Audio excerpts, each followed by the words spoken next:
آگے کچھ احادیث مبارکہ عرض کرنا چاہوں گا کہ حضرت سیدنا نعمان بن بشیر رضی اللہ عنہ سے روایت ہے کہ رسول اللہ صلی اللہ علیہ وآلہ وسلم نے ارشاد فرمایا سارے مسلمان ایک شخص کی طرح ہیں، جب اس کی آنکھ میں تکلیف ہوگی تو سارے جسم میں تکلیف ہوگی، اور اگر اس کے سر میں درد ہو تو سارے جسم میں درد ہوگا۔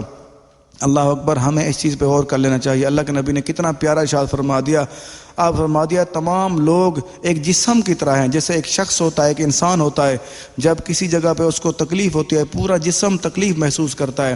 ہمیں آج کے بعد اس چیز پہ غور کر لینا چاہیے کہ یہ جو ہمارے مسلمان ہمارا معاشرہ ہے، ہمارے معاشرے کے سارے لوگ ہمارے جسم کی طرح ہے۔ اگر کسی کو تکلیف ہو تو ہمیں تکلیف ہونی چاہیے، ہمیں اپنی تکلیف محسوس کرنی چاہیے، اس کی تکلیف کا ازالہ کی کوشش کرنی چاہیے، کیونکہ جب جسم میں کسی جگہ پہ کوئی تکلیف ہوتی ہے انسان کوشش کرتا ہے کہ اس کا علاج کیا جائے، یا اگر مثال کے طور پہ کسی کو کوئی کٹ آ جائے، کوئی زخم ہو جائے، پھر کیا کرتا ہے اس زخم کا علاج کرتا ہے۔ ہمیں بھی ایسا کرنا چاہیے، اگر کسی انسان کوئی تکلیف ہے اس کی مدد کرنی چاہیے، اگر کوئی ایک دوسرے کے ساتھ ناراض ہے ان کو راضی کرنا چاہیے، صلح کروا دینی چاہیے۔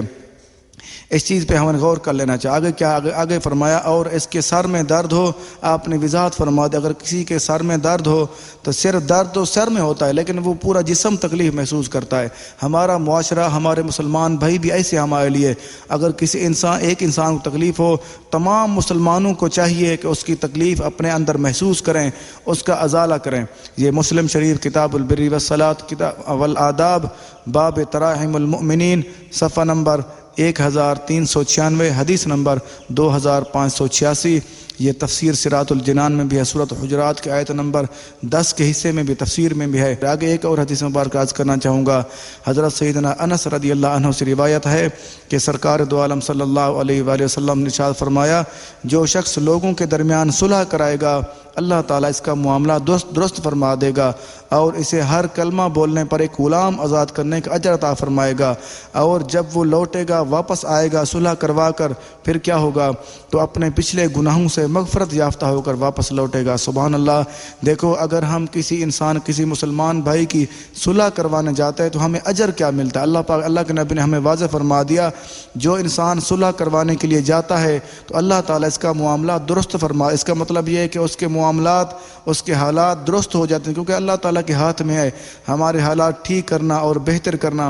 اللہ تعالیٰ اس کا معاملہ درست فرما دے گا۔ آگے فرمایا اسے ہر کلمہ بولنے پر، اگر ہم جو بات کرتے ہیں وہاں پہ صلح کروانے کی کوشش کرتے ہیں، جو بھی باتیں کرتے ہیں، اگر آپ نے فرما دیا ایک جو بات کرتا ہے ہر کلمہ بولنے پر ایک غلام آزاد کرنے کے برابر اجر ملے گا۔ اللہ اکبر۔ دیکھو جیسے پرانے زمانے میں ان کے پاس غلام نوکر ہوتے تھے، وہ جو خریدتے تھے غلام وہ آزاد کرتے تھے، ان کو جتنا اجر ملتا جو صلح کروانے جائے گا اس کو ایک کلمہ بولنے پر، ایک کلمہ کہنے پر اللہ تعالیٰ ایک غلام کے برابر اجر عطا فرمائے گا۔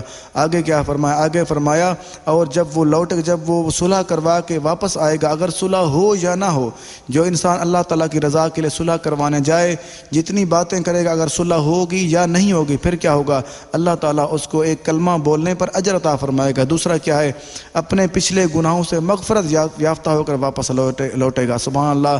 اللہ کے نبی نے کتنا پیارا ارشاد فرما دیا۔ آپ فرمایا جو انسان صلح کروانے کی کوشش کرتا ہے، صلح کروانے جاتا ہے، وہ جب وہ صلح کروا کے واپس آ رہا ہوتا ہے اللہ تعالیٰ اس کے سابقہ جرم گناہ معاف فرما دیتا ہے۔ دیکھو ایک صلح کروانے کا کتنا بڑا اجر ہے۔ یہ الترغیب والترہیب کتاب الادب حدیث نمبر 9، اور صلح کروانے کے فضائل کتاب میں بھی ہے صفحہ نمبر 4۔